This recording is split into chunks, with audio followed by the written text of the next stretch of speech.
சென்னையில் தனியார் நிறுவனத்தில் துப்புரவு தொழிலாளராக வேலை செய்து கொண்டிருந்த பெண் தெருநாய் கடித்து மருத்துவமனையில் தடுப்பூசி போட்டுக்கொண்ட நிலையில் மூச்சு திணறல் ஏற்பட்டு உயிரிழந்தார். இதனைத் தொடர்ந்து அந்த நாயும் உயிரிழந்த சம்பவம் அப்பகுதியில் பரபரப்பை ஏற்படுத்தியது. கள்ளக்குறிச்சி அருகே சாலையில் நடந்து சென்று கொண்டிருந்த பெண்ணை தூக்கிச் சென்று அருகில் உள்ள வயல்வெளியில் வைத்து பாலியல் அத்துமீறலில் ஈடுபட முயன்ற வடமாநில இளைஞரை போலீசார் கைது செய்தனர். பணி முடிந்து வீட்டுக்கு திரும்பிச் சென்ற பெண்ணிடம் பாலியல் சீண்டலில் ஈடுபட்டவரை ஊர் மக்கள் தர்ம அடி கொடுத்து காவல்துறையினரிடம் ஒப்படைத்த நிலையில் போலீசார் இதுகுறித்து வழக்கு பதிவு செய்து விசாரணை மேற்கொண்டு வருகின்றனர். விழுப்புரம் மாவட்டம் அரக்கண்டநல்லூர் அருகே அரசு பள்ளியில் 10ஆம் வகுப்பு படிக்கும் மாணவன் தனது வீட்டில் பழைய ஜங்ஷன் பாக்ஸை பிரித்து பழுது பார்த்தபோது மின்சாரம் தாக்கி உயிரிழந்த சம்பவம் சோகத்தை ஏற்படுத்தியுள்ளது. இதுகுறித்து போலீசார் வழக்கு பதிவு செய்து விசாரணை மேற்கொண்டு வருகின்றனர்.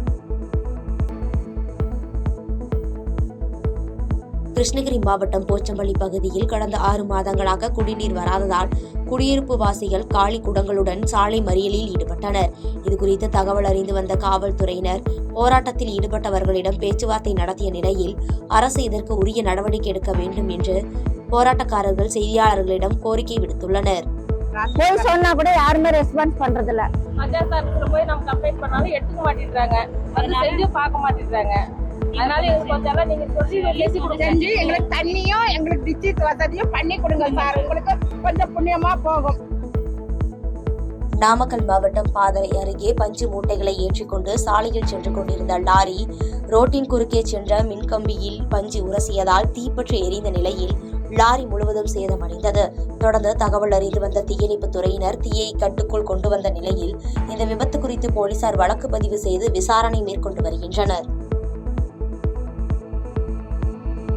கன்னியாகுமரி மாவட்டம் மார்த்தாண்டத்தில் ஓடும் பேருந்தில் பெண்ணின் பர்ஸை திருடிய தூத்துக்குடியை சேர்ந்த 2 பெண்களை பொதுமக்கள் பிடித்து காவல் நிலையத்தில் ஒப்படைத்த சம்பவம் பரபரப்பை ஏற்படுத்தியுள்ளது. கூட்ட நெரிசல் கொண்ட பேருந்தில் திருடுவது வாடிக்கையாக வைத்து வந்தது போலீசாரின் விசாரணையில் தெரியவந்துள்ள நிலையில் இருவரையும் மார்த்தாண்டம் போலீசார் கைது செய்து தக்கலை பெண்கள் சிறையில் அடைத்தனர். புதுச்சேரி IPL டிக்கெட் மோசடியில் கிரிக்கெட் ரசிகர்கள் 2 லட்சத்திற்கும் மேல் பணத்தை இழந்துள்ள சம்பவம் பரபரப்பை ஏற்படுத்தியுள்ளது. இந்நிலையில் இணையவழி குற்றவாளிகள் பணம் பறிக்கும் முயற்சியில் போலியான IPL டிக்கெட் லிங்கை உருவாக்கி மோசடியில் ஈடுபட்டுள்ளது தெரியவந்துள்ள நிலையில் கிரிக்கெட் ரசிகர்கள் கவனமாக இருக்குமாறு சைபர் கிரைம் போலீசார் அறிவுறுத்தியுள்ளனர். விருதுநகர் மாவட்டம் நரிக்குடி அருகே அரசு மதுபான டாஸ்மாக் கடையை உடைத்து 130 மதுபான பாட்டில்களை திருடப்பட்டுள்ள சம்பவம் பரபரப்பை ஏற்படுத்தியுள்ளது. இதுகுறித்து டாஸ்மாக் கடை ஊழியரான அறிவழகன் அளித்த புகாரின் பேரில் போலீசார் தடயவியல் நிபுணர்கள் மற்றும் மோப்பநாய் உதவியுடன் விசாரணை மேற்கொண்டு வருகின்றனர். சேலம் மாவட்டம் சங்ககிரி தாலுகா குறுக்குப்பாறையில் குப்பை கொட்ட எதிர்ப்பு தெரிவித்து சங்ககிரி தாலுகா அலுவலகம் முன்பு தமிழ்நாடு விவசாயிகள் சங்கத்தினர் ஆர்ப்பாட்டம் நடத்தினர். அப்போது விவசாயத்திற்கு பாதிப்பில்லாத இடத்தில் குப்பைகளை கொட்ட வேண்டும் என்றும் குறுக்குப்பாறையூரில் கொட்ட வேண்டாம் என்றும் கோரிக்கை வைத்ததோடு தமிழக அரசு இதற்கு உடனடி தீர்வு காண வேண்டும் என்று கோஷம் எழுப்பினர். கரும்புக்கு ஊக்கத்தொகை 6 வாய்க்கால்களை தூர்வார கூடுதல் நிதி, இயற்கை வேளாண் விவசாயத்திற்கு மானியம் உள்ளிட்ட பல்வேறு திட்டங்களை அறிவித்திருப்பது மகிழ்ச்சி அளித்தாலும் கரும்பு நெல்லருக்கு உரிய தொகை அறிவிக்காதது ஏமாற்றம் அளிப்பதாக டெல்டா மாவட்ட விவசாயிகள் தெரிவித்துள்ளனர். வேளாண் கடன்களை தள்ளுபடி செய்யவில்லை, இதேபோன்று பயிர் காப்பீடு திட்டம் குறித்து எந்த அறிவிப்பும் இல்லை என கூறும் விவசாயிகள் தூர்வாரும் பணிக்கு நிதி ஒதுக்கினால் மட்டும் போதாது, முன்கூட்டிய பணிகளை தொடங்க வேண்டும் என்று கோரிக்கை வைத்துள்ளனர்.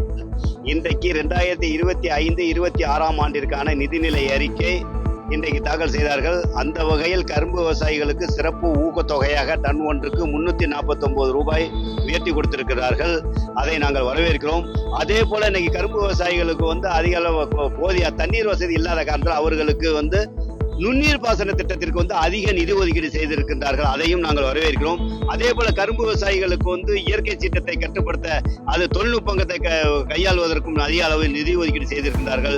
அந்த வகையில் கரும்பு விவசாயிகளுக்கு இந்த திட்டம் எங்களுக்கு வரவேற்கக்கூடிய திட்டமாக அறிவிப்புகள் இருக்கிறது. இதனை பாராட்டும் விதமாக நாங்கள் பொதுமக்களுக்கு இனிப்பு கொடுத்து காஞ்சிபுரத்தில் கடந்த 11ஆம் தேதி கொலை செய்யப்பட்ட பிரபல ரவுடி வசூல் ராஜா கொலை வழக்கு தொடர்பாக 10 பேர் கைது செய்யப்பட்டு நீதிமன்றத்தில் ஆஜர்படுத்தி சிறையில் அடைக்கப்பட்டுள்ளனர்.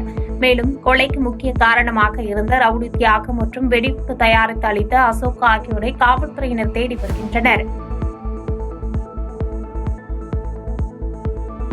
நீலகிரி மாவட்டம் உதகை அரசு தாவரவியல் பூங்காவில் மலர் கண்காட்சிக்காக பூ வகையான இன்கு மேரிகோல்டு நடவு செய்யும் பணியினை மாவட்ட ஆட்சித்தலைவர் லட்சுமி பவ்யா தண்ணீர் துவக்கி வைத்தார். எதிர்வரும் மலர் கண்காட்சிக்காக கண்ணாடி மாளிகையில் 4000 வண்ண மலர் தொட்டியில் செடிகள் அடுக்கி வைக்க விரிவான ஏற்பாடு செய்யப்பட்டு வருவதாக பூங்கா நிர்வாகம் அறிவித்துள்ளது. 127ஆம் ஃப்ளவர் ஷோக்காக நம்ம 7 லட்சம் சாப்லிங்ஸ் ஃப்ளவர்ஸ் வேறு வெரைட்டி ஃப்ளவர் சாப்லிங்ஸ் நடத்துகிறோம்.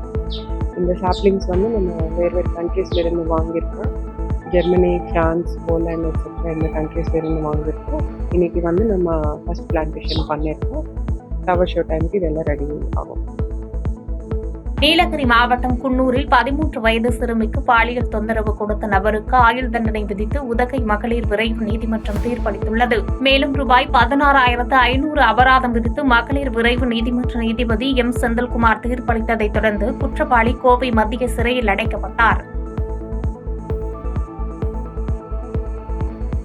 நீலகிரி மாவட்டம் ஊட்டி நூலக திருவிழாவில் பிரபல இயக்குநர் மணிரத்னம் கலந்து கொண்டு சிறப்புரையாற்றினார். மேலும் இந்த கூட்டத்தில் கேள்வி எழுப்பிய பல்வேறு தரப்பினருக்கும் அவருடைய திரை அனுபவங்களை பகிர்ந்து கொண்டார். அதன் பின்னர் வெளிப்பகுதியில் உள்ள புத்தக அரங்குகளை பார்வையிட்டும் அவருடைய புத்தகத்திற்கு அவருடைய கையொப்பத்தை பதித்தும் அனைவருக்கும் வழங்கினார்.